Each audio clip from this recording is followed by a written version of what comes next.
Good day, Crime Talk aficionados. We have another great show for you. First, Bryan Kohberger's chilling defense strategy. Wait until you hear what they were going to do. Let's just say it involved traumatizing the survivors to testify for him. We got a federal indictment issued in the fatal stabbing of the Ukrainian refugee on that Charlotte light rail. A New York man confesses to a 1994 cold case, describes himself as a singular serial killer. Teacher sent photos of her breasts and sexual text gifts and a ring to her former 13-year-old student. French officials arrest multiple suspects in the Louvre crown jewel heist. A carjacking victim arrested after allegedly shooting a boy breaking into his car. We have this day in legal history, quote of the day, and our dumb criminal was arrested for being Sammy Hagar. Let's talk about it.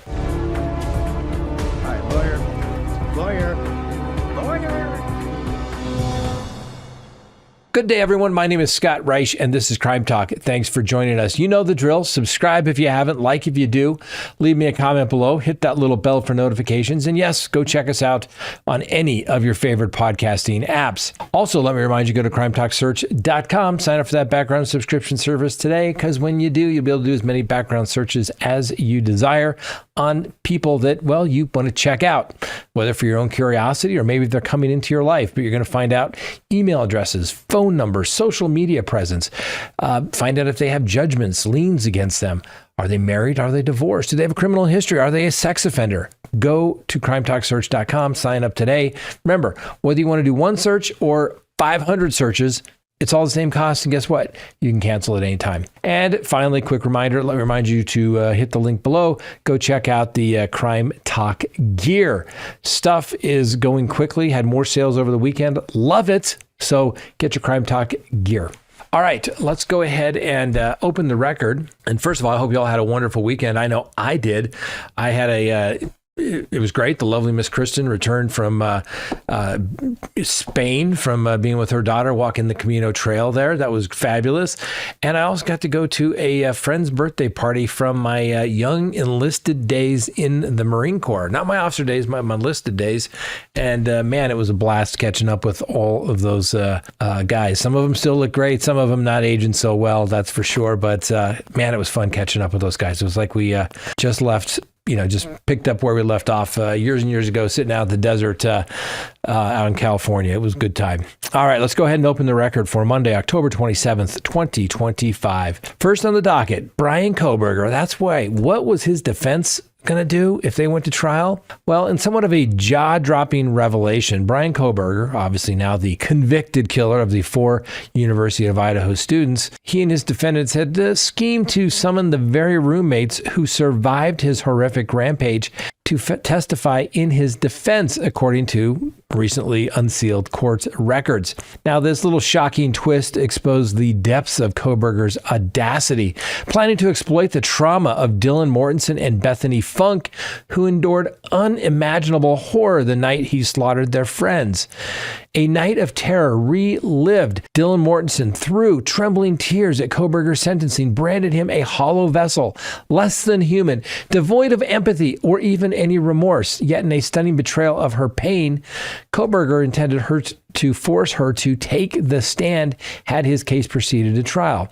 Now, Mortensen was mere feet away in the bedroom when Kohberger broke into their residence there on November 13th of 2022, brutally murdering Kaylee Gonsalves, Madison Mogan, Zana Kernodle, and Ethan Chapin. Bethany Funk, the other surviving roommate, was also on Kohberger's witness list. Still reeling from the nightmare, Funk was too shattered to attend the sentencing, entrusting a friend to read her statement, saying, quote, "I was terrified the person who did this would come for me next," end quote. The audacity of Kohberger's plan to drag these traumatized survivors into court to aid his defense is nothing short of staggering. Or is it? Kohberger's chilling strategy didn't stop with Mortensen and Funk. The unsealed filing reveals that Kohberger planned to call other close friends of the victims, including Emily Alt and Hunter Johnson, who were the first to discover the gruesome scene that fatal morning. Now, Johnson, who found the bodies and ensured the survivor's safety was targeted alongside Jack DeCour, the ex-boyfriend of Kayla Gonzalez. And shockingly, Kohberger's list spared two other present that morning, Hunter and Maisie Chapin, siblings of victim Ethan Chapin, leaving their mother, Stacy Chapin, relieved that a plea deal on July 2nd spared these students from testifying. So many kids, including our own, no longer have this hanging over their heads, she said. Now, the court filing unveils Kohberger's staggering ambition to call 138 witnesses, including 53 mitigation witnesses for the penalty phase, had he faced a murder conviction. Now, among them were his own family, sister Amanda and Melissa, parents Michael and Marianne, and even Washington State University professor John Schneider, despite a prior altercation that led to a warning against Kohberger. The sheer scope of this list underscores the calculated nature of the defense, manipulating those closest to the tragedy to serve his cause. Now, only Mortensen and Alt faced Kohberger in court, where Mortensen delivered a searing condemnation. Quote, "He chose destruction. He chose evil. He feels nothing. He tried to take everything for me." End quote. Her words echoed as Kohberger, emotionless, was sentenced to life without parole on July 23rd of 2025 for stealing four beautiful, genuine, compassionate people and their light from the world. So this is very interesting, ladies and gentlemen. Now, first of all, let's not get too hyped up, but it is true. They probably would have called these witnesses for whatever reason. And let me explain why.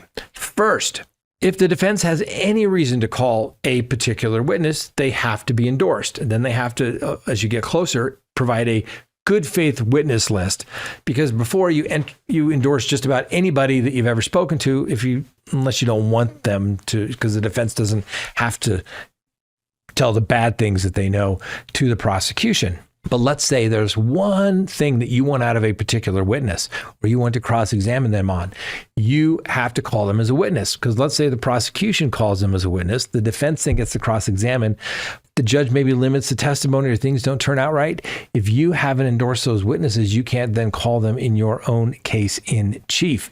So that's why. Now, would they have actually been called in the defense case? Pretty unlikely, but the defense was more than likely covering their bases. Now, was it evil for the defense to do what they did? No, they were doing their jobs by making sure that they properly followed procedure and made sure that they were going to have witnesses that they thought would provide some benefit to their client. So they were doing their job. Was it evil, sinister? Maybe a little bit.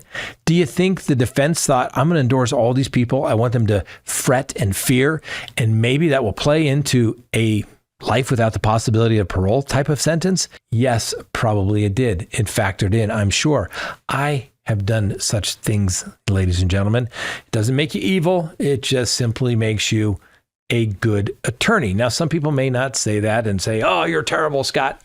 But guess what? If that was you or your family member on there, that's right. You'd hire a guy like me, and you'd want to make sure I did everything I could to represent you zealously. So, was it to torment these people? I don't think so. They were representing their client. Did it possibly help in the end?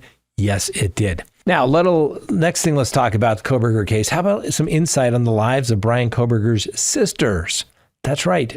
Two of them. So in the aftermath of the tragic 2022 University of Idaho murders, the family of Bryan Kohberger, the convicted perpetrator, has largely withdrawn from public. Obviously, we all know that Kohberger was a former criminology PhD student and was ultimately sentenced to multiple life sentences in prison. Now, the case not only devastated the victim's family, but also impacted Kohberger's own family, including his parents, Michael and Marianne, and his sisters, Amanda and Melissa. Let's talk about Kohberger's sisters and their potential strains within their family as well, based upon what we know from court records, some media reports, and some other sources provided as well. So the Kohberger family, originally from Albertsville, Pennsylvania, in the Pocono Mountains, has maintained a low profile since Bryan Kohberger's arrest back on December 30th, back in 2022. Now, the family issued two brief statements to their attorneys expressing condolences for the victim's family while affirming support for their son, Bryan. Beyond these statements, Michael, Marianne, Amanda, and Melissa have largely avoided public commentary, leaving many questioning about their relationship and their response to this whole tragedy. So Melissa Kohberger is actually a therapist with a poetic voice. That's right. Bryan's elder sister by 3 years is a licensed mental health therapist based in New Jersey, specializing in trauma, anxiety, and ADHD conditions later cited in her brother's defense. Now, back in May of 2022, just 6 months before the Idaho murders, Melissa authored a poignant poem published in a Pennsylvania newspaper following the Uvalde, Texas school shooting, which claimed 19 children and 2 adults. The poem, submitted by her mother, Marianne, mourned the loss of the young lives with lines such as, "Bereft of their laughter, there is now no sound as we lower our children into the ground." This act of shared grief underscored Melissa's sensitivity to the tragedy, a stark contrast to the events tied to her brother months later. So Melissa attended Bryan's extradition hearing in Monroe County, Pennsylvania back in January of 2023 alongside her family, but has not appeared at subsequent hearings, including his plea hearing and sentencing in July. Her absence has prompted speculation about a possible estrangement, though no definitive evidence confirms this. Court records do indicate that Melissa was interviewed separately from her family on November 30th in 2024, following a family evaluation that included Michael, Marianne, and Amanda on November 29th of 2024. Her residence is obviously in New Jersey, distinct from the family's Pennsylvania home, which may partly explain her limited involvement in the court proceedings. Other reports suggest that Melissa lost her job as a therapist in the spring of 2023, likely due to the public scrutiny surrounding her brother's case. She has since resumed work in her field, though details about her current professional status remain unclear. Then you got Amanda Kohberger. She's a complex one, I guess. Anyway, Amanda Kohberger, Bryan's other sister, has also faced significant personal and professional challenges since the murders. Like Melissa, Amanda worked as a therapist, specifically as a school counselor in Pennsylvania, but reportedly lost her position in the spring of 2023. She continues to reside with her parents in Albrightsville, Pennsylvania, and court records reveal a unique aspect of Amanda's involvement in the case. She was listed as a potential witness for both the defense and the prosecution, like we just talked about. And the defense included all immediate family members, Michael, Marianne, Amanda, and Melissa, as potential mitigation witnesses to argue against the death penalty. However, Amanda's inclusion on the prosecution's witness list filed back in June of 2025 raised questions about her potential testimony. Now, while the reasons remain undisclosed, prosecutors later indicated that Amanda had nothing substantially incriminating to offer, and she was dropped as a prosecution witness before the trial was avoided through Kohberger's plea deal on July 2nd. So Amanda attended Bryan's sentencing on July 23rd, along with her mother, Marianne, where both appeared visibly emotional during the victim's family impact statement. Her presence at the sentencing, contrasted with Melissa's absence, highlights differing levels of engagement with the legal process among the siblings. So the Kohberger family dynamics have been tested not only by Bryan's crime, but also by earlier challenges. Court records from 2014 document an incident in which Michael Kohberger reported his then 19-year-old son to the police for stealing Melissa's $400 phone to purchase heroin, indicating Bryan's struggle with drug addiction. Now, the incident suggests pre-existing strains within the family, particularly between Bryan and Melissa. A 2023 Dateline report claimed that one of Bryan's sisters, unnamed but speculated to be Amanda, had suspicions about his behavior when he returned home from the holiday in 2022, noting his proximity to the crime scene and searching his car for evidence. While investigators have not corroborated this account, it hints at underlying tensions or doubts within the family. And prosecutor Bill Thompson clarified that the family provided no tips or evidentiary items, but cooperated fully with the investigation. And then we had the digital forensic analysis conducted by Celebrate that as previously we've talked about, revealed that Bryan frequently communicated with his parents, particularly his mother, before the murder, but had limited contact with his sisters. And whether Amanda or Melissa maintains contact with Bryan following his conviction remains unknown. Both sisters pursued careers in mental health, reflecting a commitment, obviously, to helping others.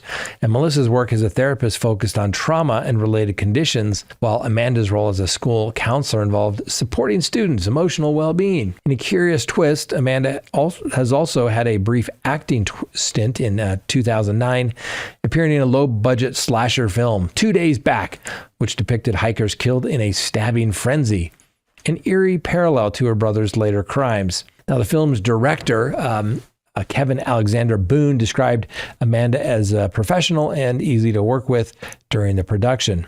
Now, since Bryan's arrest, the Kohberger's family has faced intense public scrutiny and obviously professional and personal losses. But the sisters' professional setbacks combined with the emotional toll of their brother's actions have likely compounded their challenges.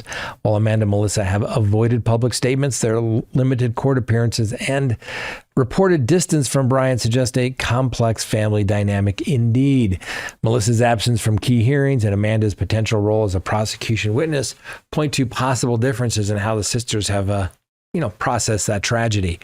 As Bryan Kohberger begins his life sentence in multiple life sentences, let's be accurate, in Idaho maximum security prison, his family continues to navigate the aftermath. For Amanda and Melissa, rebuilding their lives may involve balancing personal healings and enduring impact of their brother's actions, while the full extent of their relationship with Bryan remains private. Their professional resilience and past contributions reflect some efforts to move forward among some profound adversity. People always forget. Obviously, you have usually the defendant, right? You have the victims, you have the victims' families. But oftentimes, the perpetrators' families are affected too. They are forever known as that guy's brother or father. And, that's tough to go through. Certainly the family member didn't condone or encourage or do anything like that, but they often get the negative repercussions. And, it just shows when you commit crime, it's not just you, it's not just the victims, it is everybody in your realm that it affects. Next on the docket, a federal indictment for that stabbing of that young Ukrainian refugee on that Charlotte light rail train. So on October 26th, a federal grand jury indicted DeCarlos Brown Jr. in connection with the fatal stabbing of a Ukrainian refugee on a Charlotte, North Carolina light rail train. The incident occurred in August of 2025, claiming the life of 23-year-old Irina Zartuska. Now, Zartuska, who had fled the ongoing conflict in Ukraine, was returning home from her job at a local pizza restaurant when she was attacked. Police report that Brown stabbed her in the neck in an unprovoked assault. The indictment charges Brown with one count of violence against a railroad carrier and mass transportation system, resulting in death. In addition to the federal charges, he faces a number of charges in North Carolina as well. Now, this event has drawn attention to the issue of public safety on transit systems as the vulnerability faced by the refugee resettling in their new communities. Bottom line is that is cold-blooded murder, and this guy should never have been out of custody. And this young woman coming to the United States for a better life, apparently doing everything by the book, no criminal history, working, refugee status, etc., literally be killed because that guy just literally says today, I pick you to die. That's what that case comes down to. And it's a good thing that the feds picked him up. So in case North Carolina goes soft on him, which they have in the past, well, that this time there'll be a backup so that he can't get out of custody. Next, a man confesses to a murder and says he is a singular serial killer. Yeah, think about that one for a second. Let me tell you what's going on. So on September 7th of 2023, Fairfax County Police Detective Melissa Wallace received an unexpected call from Stephen Smirk, a 52-year-old married father of two from New York. Now, Smirk informed Detective Wallace that he was at a police station to surrender himself for the 1994 murder of Robin Ware Lawrence, a case that had remained unsolved for 3 decades. Now, this revelation, detailed in a 48-hour episode titled Closing the Cold Case of Robin Lawrence, marked a significant breakthrough in a long-standing investigation. So Robin War Lawrence, an artist and mother, was brutally murdered in her Springfield, Virginia home in 1994. Her 2-year-old daughter, Nicole, was left alone in the house for 2 days until her mother's body was discovered. The crime left investigators and Lawrence's family, including her sister, Mary War Cowens, grappling with unanswered questions about the perpetrator's identity and motive.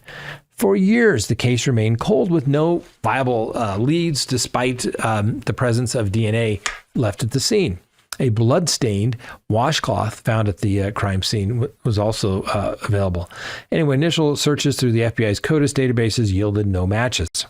But advances in genetic genealogy eventually provided a new avenue for investigation. This technique involves using DNA to identify a suspect's relatives and construct family trees to pinpoint the potential suspects based upon the age and location at the time of the crime. Genetic genealogy. Parabon Nanolabs, a DNA technology company, initially assessed the case as having a low likelihood of resolution due to distant database matches. However, the Fairfax County Police Department volunteer, identified only as Liz, persisted in analyzing the genetic data. After 3 years of meticulous work, Liz identified Smirk as a potential suspect, noting that he had lived in Virginia in 1994 and was of an appropriate age to have committed the crime at the time of the offense. Despite Smirk's clean criminal record, Detective Wallace and John Long traveled to New York and interviewed him to obtain a DNA sample. Smirk willingly provided the sample, displaying no visible reactions during the encounter. Shortly after, he contacted the police to confess. In an interrogation at the police department in New York, Smirk admitted to killing Lawrence, stating that he had entered her home with the intent to kill, driven by uncontrollable compulsions. At the time, Smirk was in the military, stationed near Springfield, and familiar with the neighborhood. He claimed no prior knowledge of Lawrence or her household, describing his actions as a spontaneous act of violence. In a striking statement, Smirk told detectives, "I honestly believe that if it wasn't for my wife and my kids, I probably would be a serial killer. I am a serial killer who only killed once." This assertion puzzled investigators, as serial killings typically involve multiple victims. Well, former FBI profiler Mary Ellen O'Toole noted that while rare, it is possible for individuals with such compulsions to stop after one act, often redirecting their urges into other behavior. However, she emphasized that the need to further explore Smirk's psychological motivation to assess his potential threat. Well, Smirk expressed no remorse during his interview, stating he felt no empathy for Lawrence's family and only regretted the impact on his own freedom. He pled guilty and was sentenced to 70 years in prison with parole eligibility in 2037 at age 65. For Lawrence's family, the confession provided closure but could not erase the pain of her loss. Mary War Cowens, the sister, expressed relief at the identification of the perpetrator, but highlighted the enduring trauma of knowing the details of her sister's suffering. This case underscores the persistent fear of random violence that we all have. And with Detective Long describing Smirk as a real-life embodiment of the boogeyman, a threat that underscores the importance of vigilance and security, ladies and gentlemen. So true. You have to be so careful. This guy, all law-abiding, probably honorably discharged from the military, did everything he was supposed to do. Except that one day he just had a compulsion to go do something and kill somebody. That's scary. It's the random acts of violence that you need to be afraid of, ladies and gentlemen. And that's what everybody fears, right? What do most cities want? You want clean, safe cities. Be nice, be clean, not have to step over bad things in the street. Maybe human feces, and you want them to be safe. That's what makes for a good community. Next on the docket, another teacher, ladies and gentlemen. Look, another shining example of a teacher who just adores kids, showering them with affection in all the wrong ways. Lori A. Willis, a 45-year-old science teacher from Hackettstown, New Jersey, and has been arrested for allegedly turning her devotion to a former 13-year-old student in a masterclass in inappropriate conduct. Because you know what? Nothing says I care like sending sexual texts, suggestive Snapchats, and wait for it, a photo of her breasts while wearing a bra. Truly a role model for the ages. So from June of 2024 through October of 2025, Miss Willis reportedly couldn't resist keeping in touch with the student after they left class at the Black River Middle school, ladies and gentlemen, middle school. Now, according to the police, she bombarded the child with sexual and suggestive messages via text messages and Snapchat, because apparently that's how you're mentor kids' minds these days. And let's not forget the thoughtful gift, a ring, no less, to really seal the bond. Anyway, the Morris County Prosecutor's Office slapped her with charges of second-degree endangering the welfare of a child and second-degree luring. That's classy. That's classy. Anyway, the school, of course, in its full damage control mode, the superintendent sent a letter to parents assuring them that the district takes these allegations very seriously and there's no current risk or threat to students. How reassuring. Willis has been suspended from her teaching duties, shocker, and is currently cooling her heels at the Morris County Correctional Facility. She's awaiting her next court appearance under the Criminal Justice Reform Act. And her attorney, Ronald Ritchie, insists she's innocent and will plead not guilty. Sure, because this all sounds like just a big misunderstanding. And in case you're keeping score, this is yet another heartwarming tale of a teacher crossing every conceivable line with a minor. But don't worry, the school's top priority is safe and secure learning environment. Maybe they'll get around to defining what that actually means someday. Perhaps, ladies and gentlemen. Teachers, I get it. You love kids, but you're not supposed to love the kids. Just teach them. Go home. No touching, no texting. Why would you text a student after dark? Why would your student have your teacher's cell phone? Why? And giving them your phone number, that should be like per se, evidence of I want to do terrible things to children. Yes, stay away. Keep your distance. Keep it professional. Next, the French arrest a couple in that Louvre crown jewel heist. Bravo! French authorities, they finally managed to nab a couple of the masterminds behind the Louvre dazzling little jewel heist. Now, on October 19th of this year, a crew of thieves, clearly with too much time on their hands, waltzed into the Paris crown jewels of museums and made off with over $100 million in sparkly trinkets in under 8 minutes. That's right, 8 minutes, ladies and gentlemen. That's barely enough time to decide what to order at a cafe. Yet these geniuses scaled the Louvre's facade with a basket lift, smashed some display cases, and vanished like they were auditioning for a Hollywood blockbuster. The Paris prosecutor, Laure Bacau, proudly announced that on Saturday evening they swooped in and arrested someone, maybe two someones, if you believe the gossip. But hey, who knows? One poor sap was caught trying to flee from the Charles de Gaulle airport. Lovely airport. I've been there. Probably thought he could get out on a jet to a tropical island with a suitcase full of royal bling. Now, the prosecutor keeping mum on whether they've recovered the loot, which includes treasures from Empress Eugenie's diamonds and a sapphire necklace tied to the 19th century queens.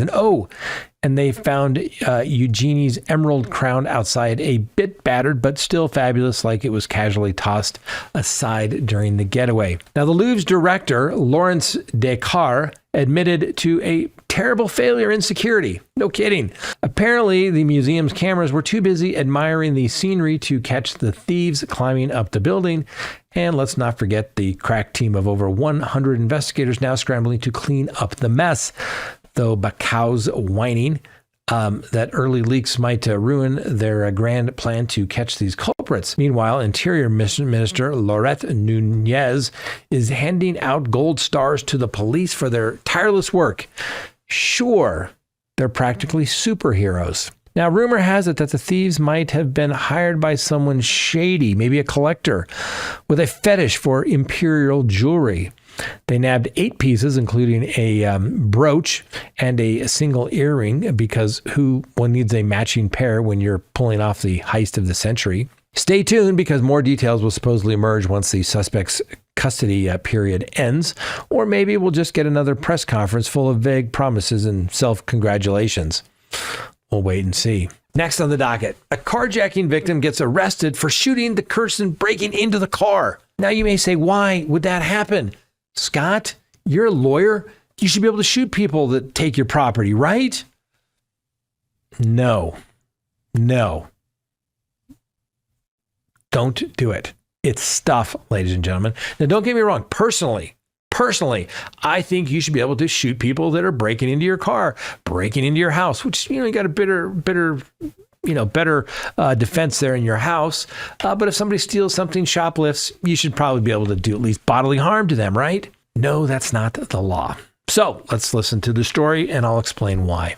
How splendid. All right. The wheels of justice turn in Atlanta.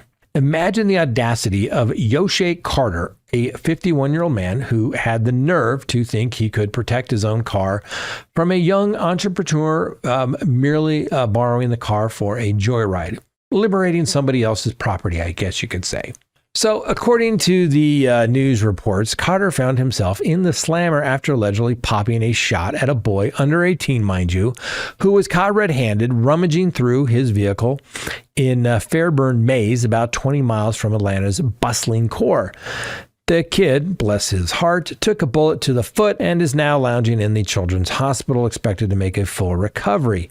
Meanwhile, Carter's facing aggravated assault charges and a cozy stay at the Fulton County Jail. How dare he interrupt such a wholesome midnight car inspection? Now let's sprinkle some sarcasm on Georgia's legal masterpiece. The state's law generously allows you to threaten or use force to protect your precious property. How kind of them. But oh no, don't you dare cross the line into deadly force unless you're stopping a forcible felony. Apparently a kid breaking into your car doesn't quite make the cut, no matter how much you'd love to guard your rusty sedan with lethal enthusiasm. Georgia's no duty to retreat rule is a nice touch, letting you stand your ground like a brave knight defending his castle, or in this case, a parking spot. But don't get too excited.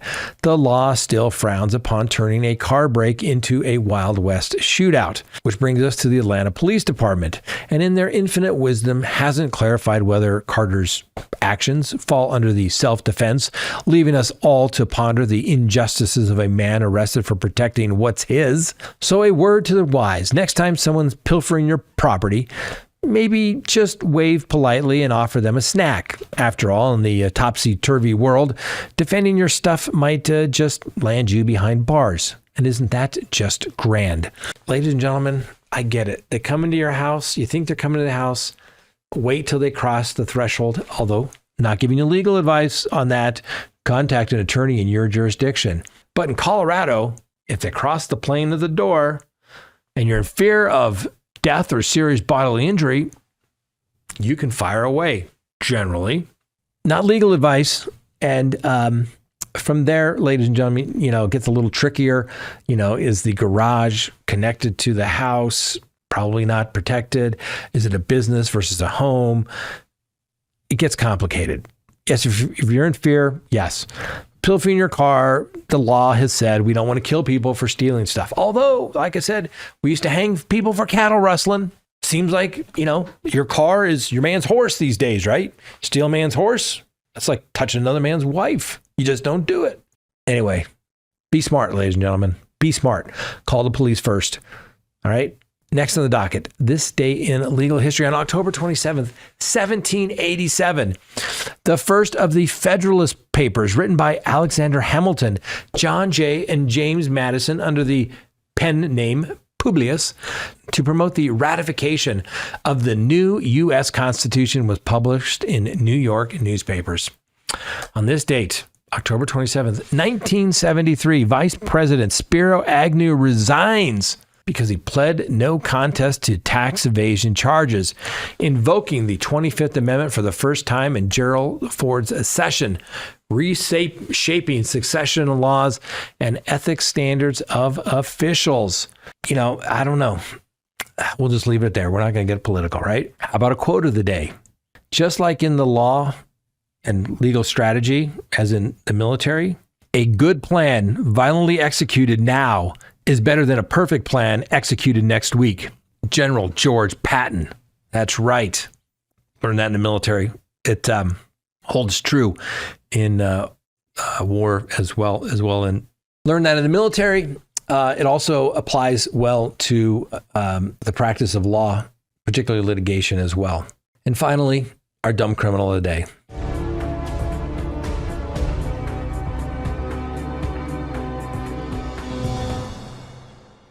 Look at this genius from Illinois, thinking he is the second coming of Sammy Hagar. That's right, a portly pretender arrested for trying to pass himself off as the Red Rocker himself.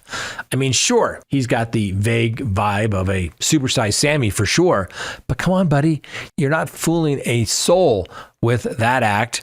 Now, in a move that screams midlife crisis gone wrong, the 58-year-old Ronnie Putnam from Somerville, Illinois, decided he was destined to live the high life as Sammy Hagar.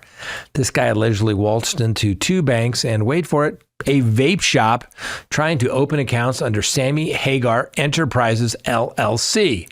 Because nothing says rock legend like needing a quick puff, right? Word on the street is he's even belted out an acapella rendition of I Can't Drive 55 to prove that he was the real deal. Oh, to be a fly on the wall for that train wreck performance.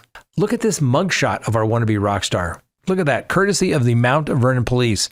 Feast your eyes on the face of pure delusion. Shockingly, nobody fell for this guy's charade.